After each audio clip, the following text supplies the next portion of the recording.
भगवान ने 5:30 बजे के बाद ये लोग आधा घंटा में तय कर लिए किसकी सरकार बन जाएगी। अगली बार 20 में किसकी सरकार बना रहे थे लोग, हरियाणा में किसकी सरकार बना रहे थे। और आप 3.5 करोड़ वोटिंग में 60 लाख आप दिखाने लगोगे कि वोट कास्ट हुआ 12% प्रशांत किशोर को। IMI को एक भी सीट जो IMI नहीं जीत रहा हो, सीमांचल में 6 मैक्सिमम, NDA 7 से 8 जीतेगी 24 में मैक्सिमम। तो 24 में 8 जीता, बताओ अब वोट का परसेंटेज कब आगे बढ़ा 9%। पहले तो 0.3% वोट का परसेंटेज कम हुआ 69 लाख के बाद। और उसके बाद जो गुस्सा था GNG में, यूथ में, उसकी लाइन देख लो।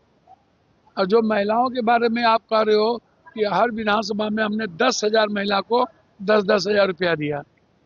आप सीधा गिन लेते हो, 1 करोड़ महिला को गुना कर देते हो 230 से और कह देते हो बाहर मना मुसलमान की महिलाएं, अत्यंत पिछड़ी जाति की महिलाएं, यादवों की महिलाएं आपको 10,000 रुपये पर वोट दे दी। और 80% वोट कास्ट हुआ कस्बा में हमारा, 80%। और लगभग 79 किशनगंज में हुआ, अररिया हुआ। तो वोट कास्ट बढ़ा, 9% बढ़ा कम। जब हम सीमांचल और कोसी उस इलाके में गए तब वोट परसेंटेज बढ़ा, पहले तो वोट परसेंटेज घटा। तो वो वोट परसेंटेज किसका है? GNG जो गुस्सा में वोट दिया वो वोट परसेंटेज किसका है? अब जरा हमें बताओ। तो भैया आप जो बैठे बैठे एग्जैक्ट पोल क्या होगा वो तो देखोगे ना भाई। हाँ, अगले बार भी 9 सीट जबरदस्ती जीत के आपने सरकार बनाई।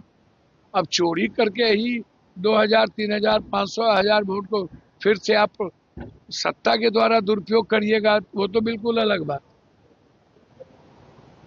वो सत्ता है तो आप नंगा खेल खेल लेते हैं, लेकिन जनता के बदौलत तो आपके पास कुछ भी नहीं है। बदलाव हमें दिखा है, मैंने जितना बिहार का दौरा और मोटरसाइकिल से, मैं तो कह रहा हूँ जितना मैंने देखा उसमें बदलाव।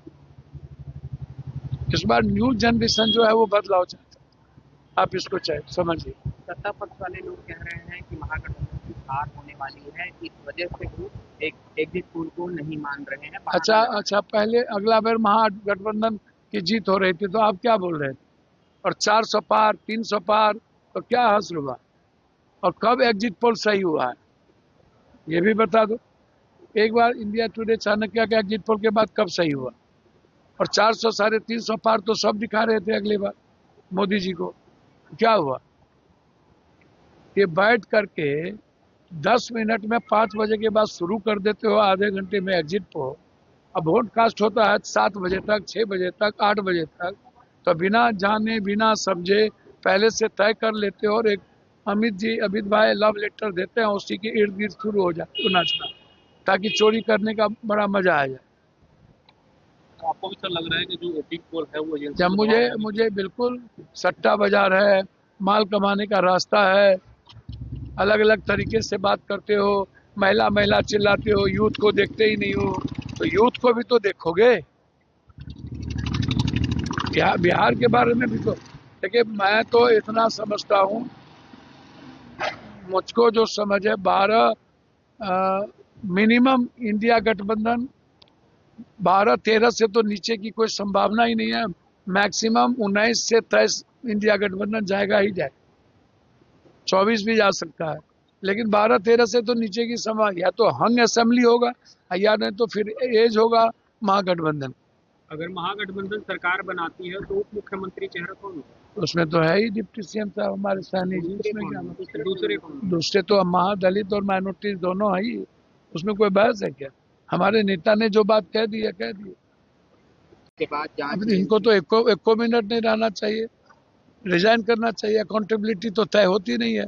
सुबह में RDX इतना बड़ा जखीरा 3,000 क्विंटल का फरीदाबाद में ऊपर से आया था क्या? तो कौन अकाउंटेबिलिटी? भूटान में घूम रहे हैं, मजे ले रहे हैं, कारपेट बिछा रहे हैं।